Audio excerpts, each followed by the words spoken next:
Hola, queridos estudiantes, ¿cómo están? Espero que se encuentren muy bien.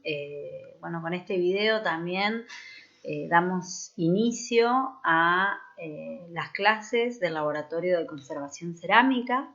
Muchos de ustedes han cursado conmigo en el primer cuatrimestre el taller metodológico de conservación cerámica, donde indagamos aspectos teórico-metodológicos de tanto de la disciplina de la conservación y la restauración, como del conocimiento que se tiene desde la arqueología de la cerámica.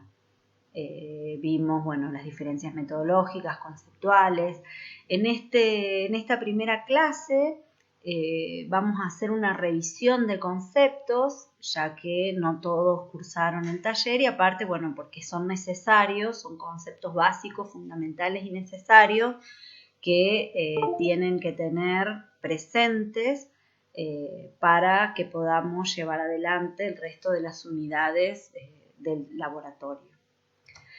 En primer momento, en primera instancia, veremos algo sobre la conservación y restauración, si ustedes lo recuerdan o saben por otras materias que han cursado anteriormente. Es una disciplina, ¿sí? La conservación y la restauración es una disciplina bastante reciente, ¿sí? Que como toda disciplina, ¿sí? Surgió un proceso de unificación de criterios, y tiene un momento en que era muy amplia, conjugaba distintas profesiones, distintas orientaciones y saber hacer, y trata de unificar para darle una unicidad teórica metodológica, ¿sí?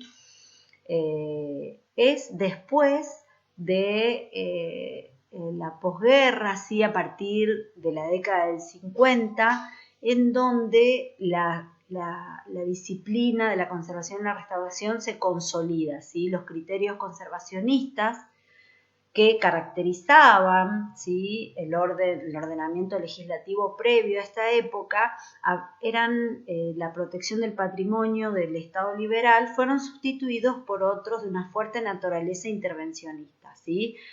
Tratando de proteger los bienes históricos artísticos, no solo los bienes arquitectónicos, ¿sí? O los bienes muebles, sino también el patrimonio inmueble, ¿sí?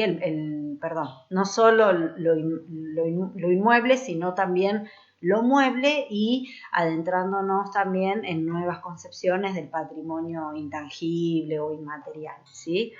Este nuevo marco legislativo, ¿sí?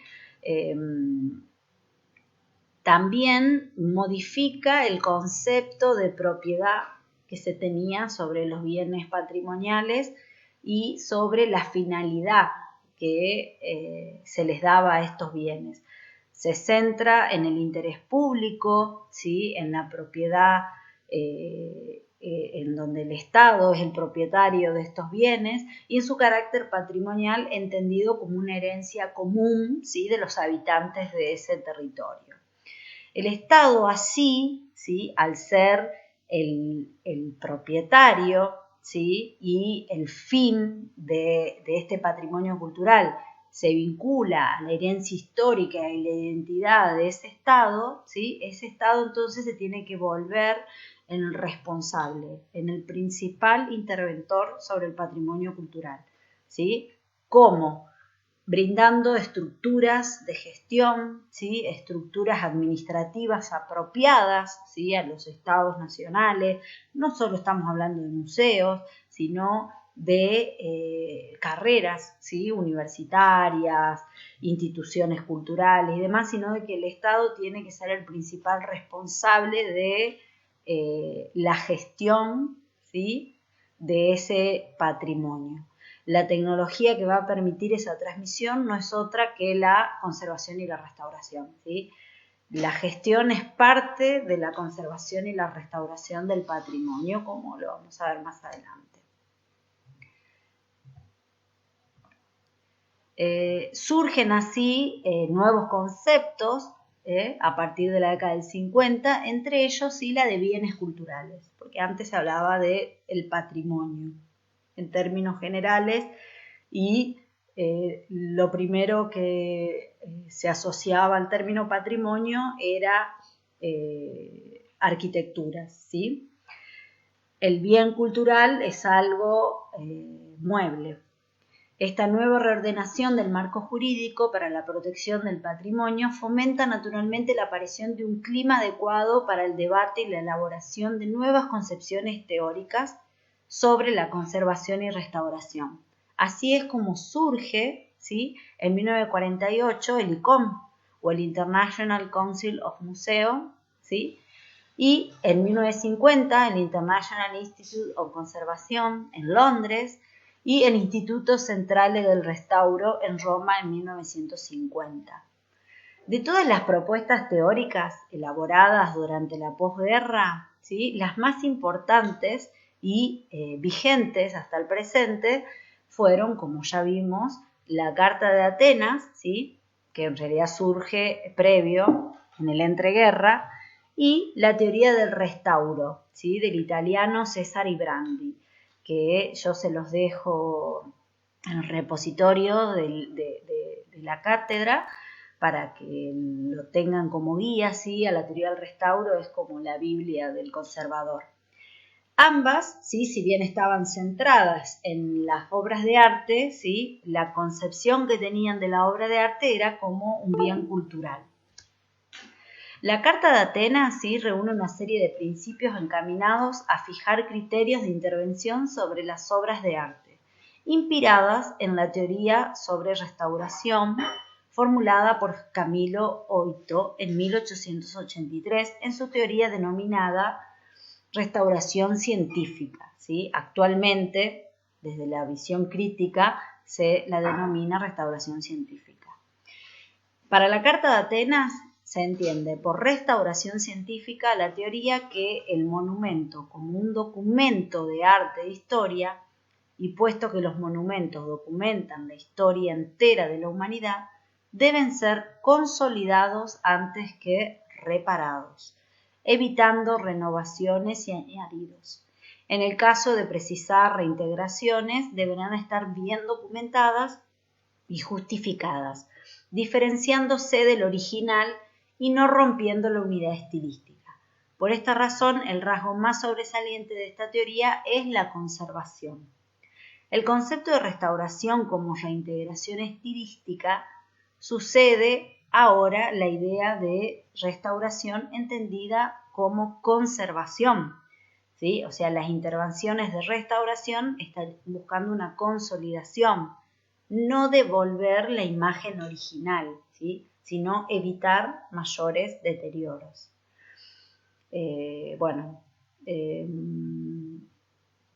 Sino que, ya para la Carta de Atenas, restaurar no significaba rehacer, ¿sí?, la obra de arte o rehacer la estructura, sino que conservarla. Para Cesare Brandi, ¿sí?, en su teoría, en su restauración crítica o filológica, como también se conoce a la obra de Cesare Brandi, soluciona en parte el criterio de limitación absoluta hacia cualquier restitución propuesta por la teoría anterior, ¿sí?, la de la Carta de Atenas, y amplía la disciplina a incluir la prevención.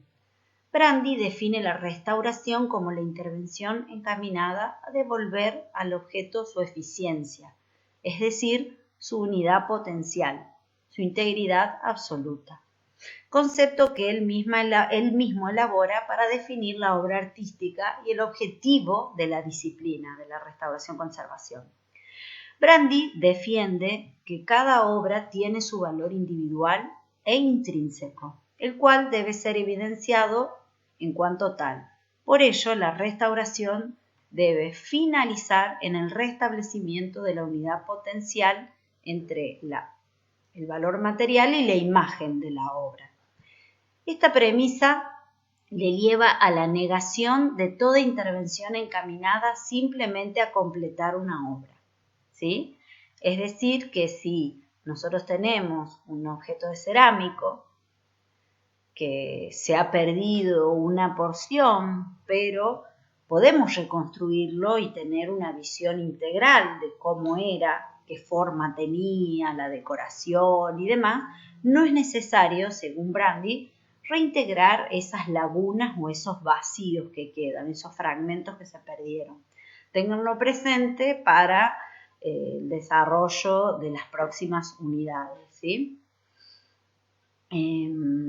Acepta igualmente la necesidad de una restauración preventiva, es decir, un conjunto de reconocimientos y estudios previos realizados para establecer medidas de tutela y defensa frente a cualquier peligro, consiguiendo unas condiciones favorables de seguridad para la perfecta conservación.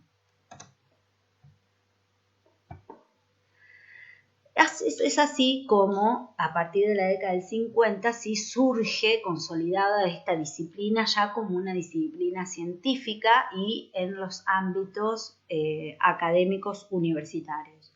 Por supuesto que no de la misma manera en todo el mundo, ¿sí? Si bien en Estados Unidos ya en la década del 50 tenemos las primeras carreras de conservación, en nuestro país sí es a finales de la década del 90 y principios del 2000, en donde aparecen las primeras carreras específicas, ¿sí? De conservación de patrimonio cultural.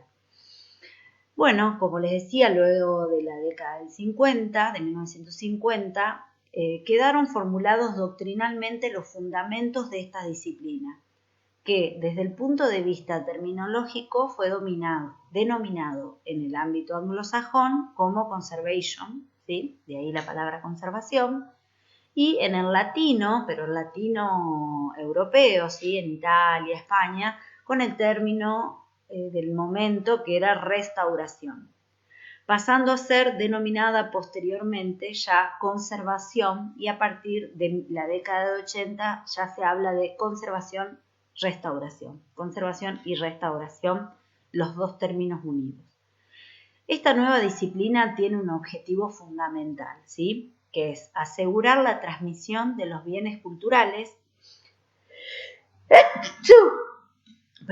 haciendo del patrimonio algo accesible y útil. Posee también un principio básico, ¿sí? Que es el respeto a la integridad absoluta de los bienes culturales o de las obras, y disponía para conseguirlo de dos vías de actuación. Por un lado, lo que se denominaba o que van a ver en mucha bibliografía como prevención del deterioro, que hoy ya lo comprendemos como en términos de conservación preventiva, y la corrección del mismo, si en caso que haya un deterioro, corregirlo, que es lo que entenderíamos por restauración. Estos fundamentos doctrinales originaron la redacción de una serie de principios teóricos generales, ¿sí? Que se dan de manera periódica, ¿sí? Se revisan estos principios teóricos y surgen nuevos acuerdos, ¿sí? Nuevas redefiniciones a partir de la década de los 60, ¿sí? Van surgiendo nuevas cartas, nuevos consensos internacionales, pero en nuestro caso concurre la utilización de tres términos diferentes, ¿sí? El de conservación, el de restauración y el de preservación, cuyos significados se han intentado delimitar y precisar, pero cuyo uso sigue siendo a veces impreciso y en numerosas ocasiones poco justificado. Comenzaremos, por lo tanto, abordando un análisis etimológico, ¿sí? En esta clase ustedes luego tienen como material de lectura obligatoria, ¿sí? Las últimas convenciones, los últimos acuerdos elaborados por ICOM sobre esta terminología. Bueno, el objetivo de hacer esta revisión etimológica y semántica es con el objeto de estudiar la proyección de que han sido objeto de las diversas definiciones proporcionadas en léxicos y glosarios especializados y académicos, así como en la literatura profesional de la disciplina. Bueno, Restauración, la palabra restauración proviene del latín resto, por lo que desde el punto de vista etimológico significa poner de pie lo que se ha caído, ¿sí? Volver a levantar, volver a la situación anterior. En cualquiera de sus acepciones en otros idiomas, ¿sí? Restauración en francés, restauro en italiano, restauración en español, restauring en alemán o restoration en inglés, ¿sí? La restauración implica un proceso previo de deterioro y pérdida, que hace necesaria una intervención material y directa sobre el bien cultural. Este significado general de intervención directa sobre el objeto con el fin de restituir su condición original es el que predomina en todos los diccionarios, léxicos y glosarios específicos o relacionados a la disciplina de la conservación-restauración, ¿sí? Reparar algo antiguo, devolverle su formato, su condición original, volver a un estado inicial y así, etc. Las últimas definiciones de restauración han sido las elaboradas en la Carta de la Conservazione e del Restauro degli Oggetti dell'Arte y de la Cultura en 1987, pasando a designar por restauración a todas las intervenciones que, sobre bases previas de investigación, estén dirigidas a restituir al objeto su integridad y cuando sea preciso el uso, ¿sí? La Carta de Cracovia, ¿sí?, define la restauración como una intervención dirigida sobre un bien patrimonial cuyo objetivo es la conservación de su autenticidad y su apropiación por la comunidad. Ya yendo al término de conservación, podemos ver que proviene del latín conservare, es decir, mantener intacto y sin daño, cuidar la permanencia de una cosa, guardarla con cuidado para que subsista y sea duradera.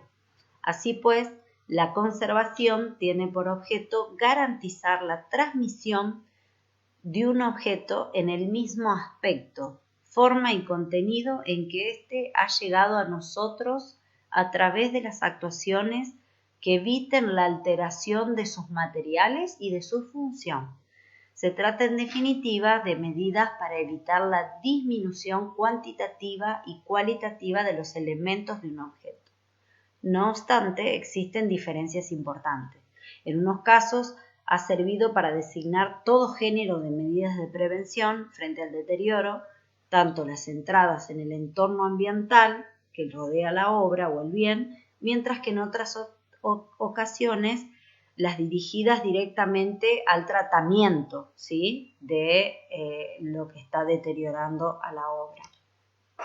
Por último, ¿sí?, vamos a ver el concepto de preservación, que si bien nosotros hoy por hoy hablamos de conservación preventiva, pero en muchos sectores todavía es un término vigente. Procede del latín praevenire y significa disponer con antelación las cosas necesarias para un fin, es decir, adelantarse en las medidas a tomar. Preservación deriva asimismo del latín praservare, esto es, poner a cubierto anticipadamente una cosa o persona de algún daño o peligro. Proteger su integridad de antemano. Por lo que respecta al uso de este término en el sector que nos ocupa, ha sido cargado de contenido a partir de mediados de la década del 80, fundamentalmente en el ámbito anglosajón. En 1986, el Comité de la Conservación de la IFLA definía preservación en los siguientes términos. Comprende todas las actividades económicas y administrativas que incluyen el depósito y la instalación de los materiales, la formación del personal, los planes de acción, los métodos y técnicas referentes a la preservación de los materiales de archivos y biblioteca y a la información contenida en los mismos. En esta misma línea se encuentran las definiciones aportadas recientemente por los teóricos como Paul Conway y John Fiedler, quienes entienden a la preservación como el conjunto de actividades administrativas, reconocimiento, análisis, estudios previos, ¿sí? Decisiones encaminadas a determinar y mantener las medidas necesarias para la perfecta conservación de los bienes culturales, consiguiendo de esta manera condiciones favorables de tutela, defensa y seguridad ante cualquier deterioro que ponga en peligro la materia o la función de la obra. Y bueno, con esto llegamos al final de esta recapitulación, ¿sí? De definiciones, como les dije, básicas y fundamentales para continuar con el desarrollo del laboratorio.